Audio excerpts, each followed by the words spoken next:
తెలంగాణ ఐటీలోనే కాదు, మందు కొట్టడంలోనూ మద్యం తాగించడంలో కూడా దేశంలోనే నంబర్ 1 అనే వార్త చదివితే ఇలాంటి చాలా బాధాకరమైన ప్రశ్నలే వస్తాయి. వినటానికి విడ్డూరంగా ఉన్న వేదికలు చెప్తున్న నగ్న సత్యం మాత్రం ఎగ్జాక్ట్గా ఇదే. National family health survey NFHS ఈ సర్వే ప్రకారం దేశంలో తెలంగాణలో మద్యపాన ప్రియులు ఎంతమందో తెలుసా? 15 ఏళ్ల వయసుకు పైబడ్డ వాళ్లలో దాదాపు 43.9% మంది మగవాళ్ళు, 7.1% ఆడవాళ్లు మద్యం సేవిస్తున్నారు. పక్కనే ఉన్న ఆంధ్రప్రదేశ్ లో పురుషుల వినియోగం 23.3%, మహిళల వినియోగం జస్ట్ 0.6%. జాతీయ సగటుతో పోలిస్తే తెలంగాణ టాప్ లో ఉంది. అవును, సర్కార్ ఖజానా నింపుకోవడానికి ఈ మందుబాబులే మహారాజా పోషకులయ్యారు. 2025-26 ఆర్థిక సంవత్సరంలో సుమారు 40,209 కోట్ల ఆదాయం వచ్చింది తెలంగాణ ప్రభుత్వానికి. ఇది లిక్కర్ సేల్స్ మీద ఎక్సైజ్ డ్యూటీ, వ్యాట్ రూపంలో రాబట్టిన ఆదాయం. ఇది రాష్ట్ర మొత్తం పన్ను ఆదాయంలో 25% కంటే ఎక్కువ, 163,490 కోట్ల ఆదాయం వస్తుంటే అందులో దాదాపు 4వ వంతు 25% లిక్కర్ రెవెన్యూ. రాష్ట్ర మద్యం మార్కెట్ విలువ ఎంతో తెలుసా? ఏడాదికి సుమారు 80,000 crores. ఇది ఒక అంచనా. ఇది రాష్ట్ర GSDPలో సుమారు 4%. ప్రతి వీధికి ఒక వైన్ షాప్, ప్రతి సందుకో బెల్ట్ షాప్ ఓపెన్ చేస్తే సర్కార్ ఖజానా సులువుగానే నిండుతుంది.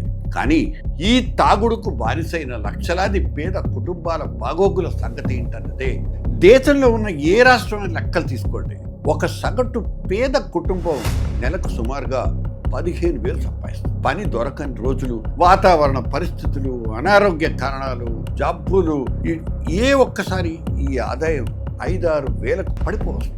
కానీ గ్రామీణ తెలంగాణలో సగటున ఒక కుటుంబం తమ మొత్తం నెలవారీ ఖర్చులతో 7.3% కేవలం మద్యం, పొగాకు లాంటి మత్తు పదార్థాల కోసమే ఖర్చు చేస్తోంది.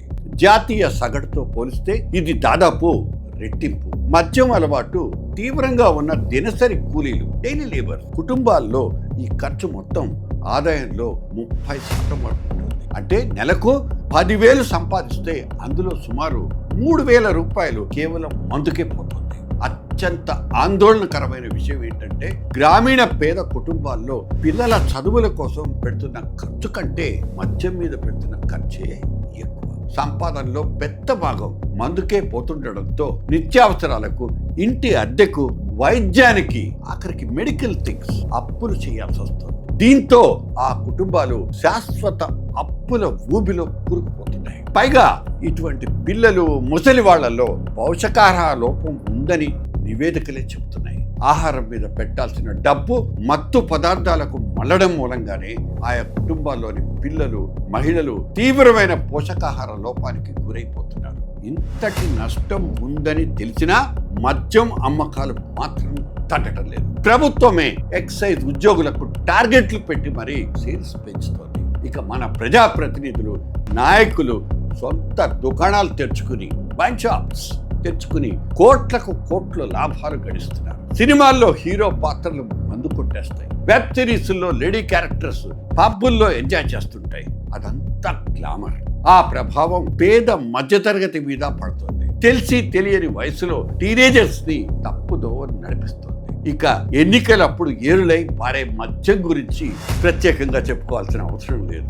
ఇటువంటి డజన్ల కొద్ది సామాజిక కారణాలు ఉన్నాయి. అన్నిటికీ మించి ప్రభుత్వాల ఆదాయ దాహం, థర్స్ట్, ఇవన్నీ కలిపి తెలంగాణను మందుబాబుల అడ్డాగా మార్చిపారేశాయి. తెలంగాణ మోడల్ అని రోజు సంబరాలు చేసుకుంటున్న నేతలు ఈ వాస్తవాల్ని ఎందుకు దాచేస్తున్నారు? ఇక్కడ కనిపించని అసలు విషాదం ఇంకోటి ఉంది, ఇంకో ట్రాజడీ. మద్యం ఫ్యాక్టరీలు, సిండికేట్లు సంపన్నుల చేతుల్లో ఉంటే ఆ మద్యాన్ని తాగి రోగాల పాలై అప్పుల ఊబిలో కూరుకుపోతుంది మాత్రం సరిగ్గా పేదవాళ్లే. అందులో కూడా బడుగు, బలహీన వర్గాలు, దళిత, గిరిజన కుటుంబాలే. ఇదెందుకు ఆలోచించరు? తలసరి ఆదాయంలో దేశంలోనే 3వ స్థానంలో ఉన్న రాష్ట్రం మానవ అభివృద్ధి సూచిలో మాత్రం 15వ స్థానానికి ఎందుకు పడిపోయింది? ఎందుకు పడిపోయినట్లు? విచ్చలవిడిగా లిక్కర్ అమ్మకాలు సాగుతున్నందునే కుటుంబాలు విచ్ఛిన్నమవుతున్నాయి, ఆరోగ్యాలు దెబ్బతింటున్నాయి. టోటల్ గా మానవాభివృద్ధి జారుడు బల్ల మీద నుంచి నేలకు పడిపోతోంది. ఒకటా రెండా